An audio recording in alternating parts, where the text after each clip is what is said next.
Bonjour, enchanté.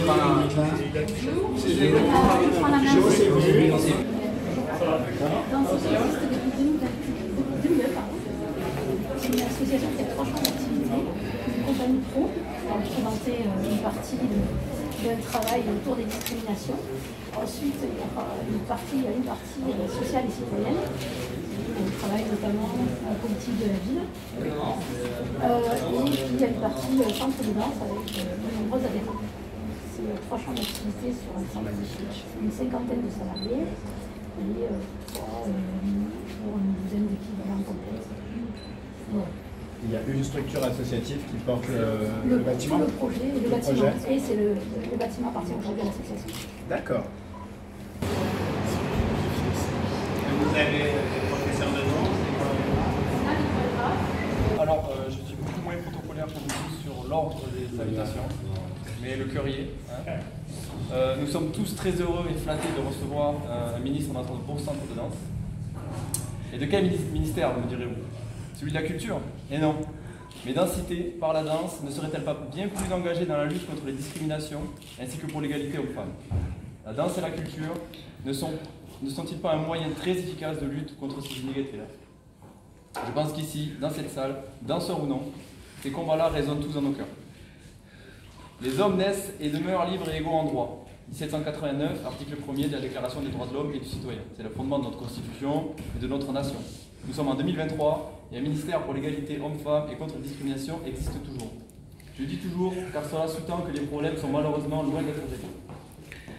Notre premier spectacle vivant en 2005 s'appelait Les 4 vents, 6 danseurs, 2 danseuses, qui avaient à cœur par la danse hip-hop de montrer que malgré les origines, les milieux sociaux, les religions différentes, des valeurs communes, des buts communs pouvaient nous amener à réaliser de belles choses.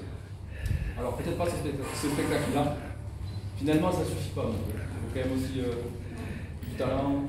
Bref, c'était le premier spectacle. Bouziane par la suite a gardé cette ligne-là et c'est resté un fil conducteur dans toutes ses chorégraphies, dans ses présentations. En tous les cas, sachez que nous sommes avec vous, Monsieur le Ministre, dans ces combats-là et que nous tiennent à cœur depuis toujours avec l'association Dansité, depuis la naissance de l'association. Merci à tous. Je vais laisser la parole à Lila. Oui, donc, ça va être Aurélie, mais je voulais quand même reprendre la parole et remercier l'ensemble des personnes présentes. Merci beaucoup de nous soutenir. Je pense à tous les élus ici présents. Merci Madame Dubrère, Monsieur le Préfet, je crois que vous n'avez pas entendu. Je ne voudrais pas non plus. Et puis l'ensemble des personnes présentes ici, tous les élus, merci beaucoup. Je voulais aussi, Dansité, c'est aussi une équipe, une grande équipe. On a beaucoup de stagiaires qui sont là-bas. J'ai toute une équipe aussi de danseurs qui va se présenter après. Je voulais aussi les remercier. Dansité, c'est avant tout une grosse équipe. C'est pas un directeur, une directrice. C'est l'ensemble du bureau. On a aussi Franck et Sophie. Voilà, 2 membres du bureau. C'est une équipe aussi qui dirige. C'est pas une association. C'est une association qui est aussi dirigée par un bureau présent et effectif. Merci à vous deux aussi et à l'ensemble des membres du bureau. Voilà, et puis je vais laisser la parole à Aurélie Blin, qui est la chargée de production et de diffusion de l'association, de la compagnie, et qui va présenter un petit peu le projet pour lequel nous avons été financés dans le cadre de la DICRA. Pour cette visite chez nous à Dansité. Peut-être que Bouziane pourra se joindre à moi pour ajouter quelques mots. C'est comme il le souhaite. Oui, alors, bien entendu, à Dansité, c'est la danse qui est au cœur, mais la danse qui sert et qui est un outil pour créer de l'inclusion sociale, créer de l'épanouissement personnel, de l'émancipation. Moi, je vais plus parler effectivement du cœur du projet de la compagnie qui part quand même de questions d'identité dans les projets de création chorégraphique de Bouziane et qui l'ont amené en fait naturellement à agir sur ces questions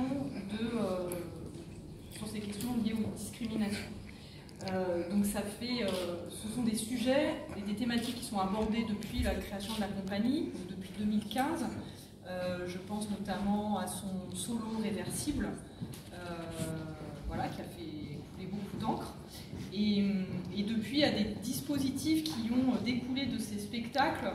On a créé des dispositifs de danse forum, par exemple, des conférences dansées, qui permettent justement de débattre de ces sujets pouvant, de thématiques qui pouvaient, de situations qui pouvaient créer des discriminations. Et notamment, donc, nous sommes depuis plusieurs années soutenus par la DILCRA au titre de plusieurs projets qu'on a déposés. Donc, je pense au projet Danse et Pensée, qui est donc un projet de Dance Forum qui a été soutenu également par le CIPDR, qui a tourné dans plus d'une cinquantaine de dates en France, dans les quartiers. CIPDR, c'est Comité interministériel de la prévention de la délinquance et de la radicalisation. Voilà. Donc on est aussi sur les thèmes de radicalisation, religion, laïcité, république. Voilà. Et donc ce dispositif Danse et Pensée s'intéressait, on va dire vraiment en partant des questions d'identité du jeu à toutes les situations de discrimination en général. Voilà, que ce soit des questions de religion, etc. Et là, ces 2 dernières années, on a eu quand même on travaille beaucoup avec les établissements scolaires sur le département et aussi en national. Et on a des préoccupations qui sont vraiment remontées de la part de directeurs et directrices d'établissements scolaires, notamment sur des questions liées aux discriminations liées au genre, qui sont ancrées actuellement et qui posent de grosses problématiques. Et on a souvent dans nous des enseignants, des directeurs d'établissements qui sont désarmés face à ces questions. Donc c'est la raison pour laquelle on a aussi décliné ces dispositifs en faisant des focus, par exemple, pour la prévention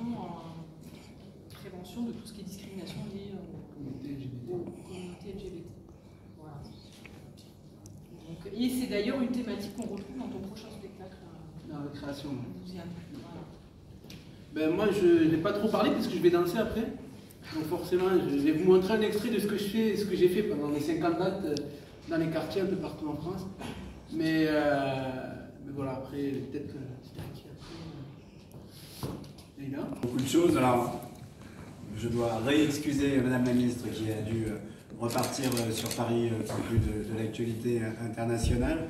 Alors, vous savez, moi j'ai l'honneur d'être maintenant le délégué interministériel chargé de la lutte contre le racisme, l'antisémitisme et la haine LGBT. J'ai l'honneur d'être ministre de la Ville et du Logement. Je suis maire de Clichy-sous-Bois en Seine-Saint-Denis. Il y a quelques semaines, j'inaugurais un conservatoire de musique et de danse avec Angelin Préjolcage chez moi.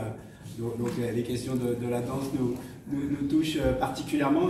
Et bien évidemment, la culture, les cultures, la danse font partie aussi de ce que doit financer la DILCRA, parce que vous l'avez dit, c'est un moyen de lutter contre les discriminations, de faire avancer, le construire et le vivre ensemble. Et je remercie tous ceux qui représentent la DILCRA dans ce département de vous accompagner. Dans quelques jours, nous allons lancer le nouvel appel à projet territorial, monsieur le préfet. Donc je vous invite bien évidemment à être attentif à cet appel à projet pour que vous puissiez y répondre. La DILCRA a une action directement dans nos territoires avec des subventions déléguées au préfet, et puis il y a l'action nationale et un autre appel à projet. On a aussi dans quelques jours le lancement du prix Halimi, qui est un prix important autour de l'antisémitisme et que notre délégation porte depuis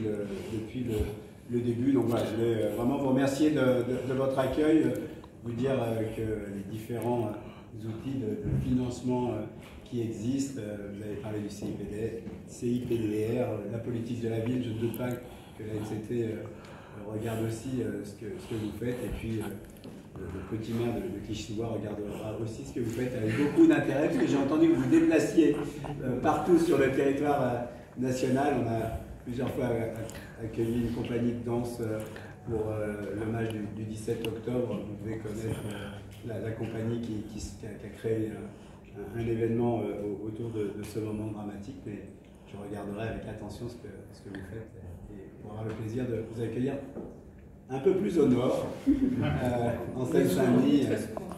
On sera très heureux de vous accueillir. En tout cas, bravo et merci de votre accueil.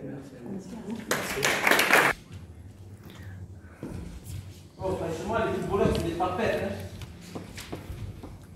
Pour les meufs, tout le temps.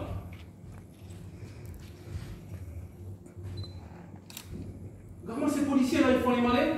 Sur la planète de rap, il faut pleurer.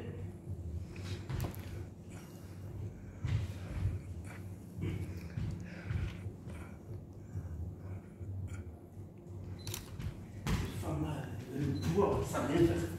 Parle pas, c'est derrière elle. Il reste à la maison.